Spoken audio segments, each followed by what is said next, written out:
podcast Reinforcement, persembahan dari Unit Induk Wilayah Papua dan Papua Barat. Selamat mendengarkan. Assalamualaikum warahmatullahi wabarakatuh. Salam sejahtera untuk kita semua. Halo para planners, kembali lagi dengan saya Syanas Chandra Taruna di podcast Reinforcement, Refresh the Information to Make an Enforcement. Ya, untuk minggu ini podcast kita sudah kedatangan tamu yang spesial, yaitu manajer UP2K Papua, Bapak Mahli. Selamat pagi Pak Mahli. Selamat pagi. Mungkin Bapak Mahli mau menyapa dulu Pak para planners ini yang sedang mendengarkan ini. Ya baik, terima kasih. Baik, bersama saya Mahli dari UP2K Papua.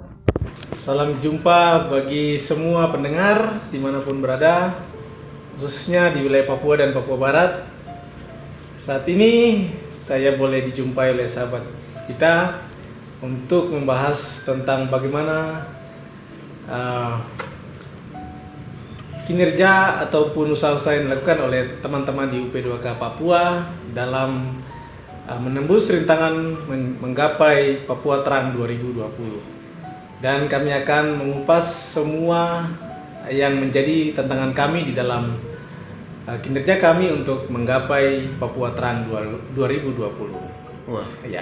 Menarik sekali ya para fans ya. Jadi judulnya itu menembus rintangan menggapai Papua Terang 2020 nih. Jadi kan cukup menantang sekali nih menembus rintangan ini Pak. Rintangan apa saja yang dimaksud ini Pak dalam untuk menggapai Papua Terang ini? Ya, baik. Untuk menggapai Papua Terang ini tidak mudah ya. Untuk di Papua sendiri memang rintangannya sangat berat.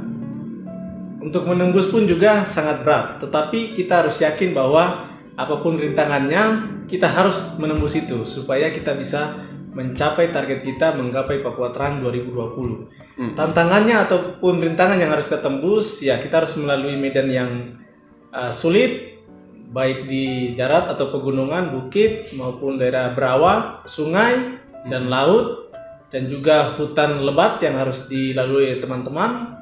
Dan inilah perjuangan yang kami lakukan, walaupun banyak yang mengeluh, tetapi ini harus kita tetap jalankan. Karena kalau kita tidak menembus rintangan, kita sendiri tidak tahu apa yang harus kita lakukan di sana. Karena di sana ada sasaran desa yang harus kita bangun, ada sasaran banyak masyarakat yang belum menikmati listrik di desa-desa yang harus kita kejar supaya bisa mereka mendapat terang sama dengan kita yang ada di perkotaan, sehingga menembus rintangan menggapai Papua Terang harus terwujud.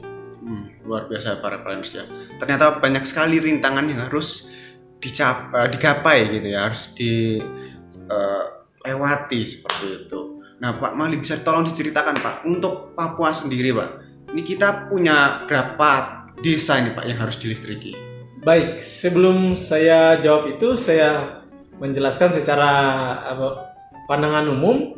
Untuk wilayah kerja kita sendiri UP2K Papua ada 5 unit UP3 yang harus kita tempuh di sana. Untuk UP3 Jayapura sendiri, Timika, Merauke, Biak, dan Wamena. Nah, kemudian aset yang sudah kami bangun sampai tahun akhir 2019 untuk pembangunan jaringan JTM sendiri 591,2 kms. Untuk pembangunan jaringan tegangan rendah 525,68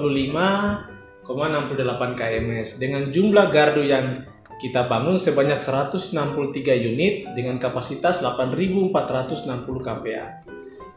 Hingga desa yang kita sudah bangun dan nanti akan kita kejar untuk masuk dalam target secara nasional 433 desa, UP2K Papua sudah mencapai 364 desa yang kita bangun. Dan untuk UP2K Papua sendiri diberikan target oleh regional sebanyak 325 desa. Dan untuk wilayah Papua dan Papua Barat dengan total desa 427 desa. UP2K Papua sendiri 325 desa.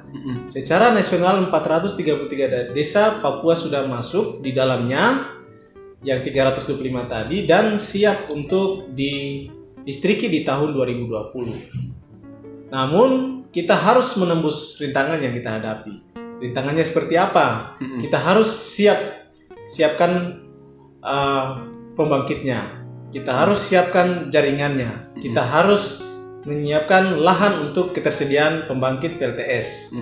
Namun untuk menggapai tujuan itu, kita harus menembus atau menempuh jalur-jalur yang sulit, walaupun harus jalan kaki, pikul tiang, harus melewati jalan setapak, sungai, aliran sungai yang lebar maupun yang sempit, harus digapai oleh teman-teman UP2K maupun teman-teman vendor yang eksis membantu PLN dalam mensukseskan Papua Terang 433 desa secara nasional. Dari 433 target nasional, 427 itu target yang diberikan untuk Papua dan Papua Barat ya Pak. Ya. Dan terkhusus untuk UP2K Papua 325 ya, targetnya. Nah untuk saat ini Pak, sudah berapa desa ini Pak yang sudah terlaksana dari 325 itu? Baik, sudah berapa banyak desa yang kita, namun mungkin saya rincikan dulu. Dari sekian desa yang tadi sudah disebut, untuk tahun ini dari 325 desa yang ditargetkan bagi UP2K Papua, di dalamnya itu kita ada beberapa sumber yang harus kita ketahui bersama bahwa untuk mencapai target ini, wilayah Papua dan Papua Barat juga harus menyediakan atau secara nasional kita juga harus mempersiapkan pembangkitnya, baik PV spell, baik PLTD ataupun kita sewa, maupun PLTS, dan juga sistem grid yang jaringan sudah ada eksis, tinggal kita grid. Nah, kemudian dalam kesiapan kita, PV spell itu sementara masih dalam proses di regional secara nasional.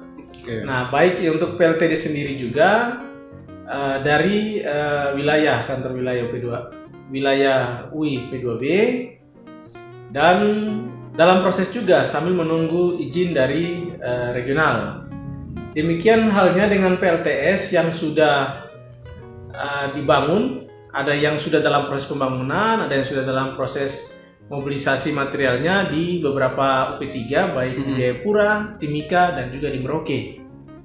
Dan juga tahun ini ada 2 desa yang menjadi target kita UP2K Papua untuk bisa mencapai 433 desa secara nasional, yaitu di Desa Badai Raif di ULP Serui, UP3 Biak, dan di UP3 Jayapura, ULP Kerong di Desa Terfones, Pegunungan Bintang yang berbatasan dengan Kabupaten Kerong.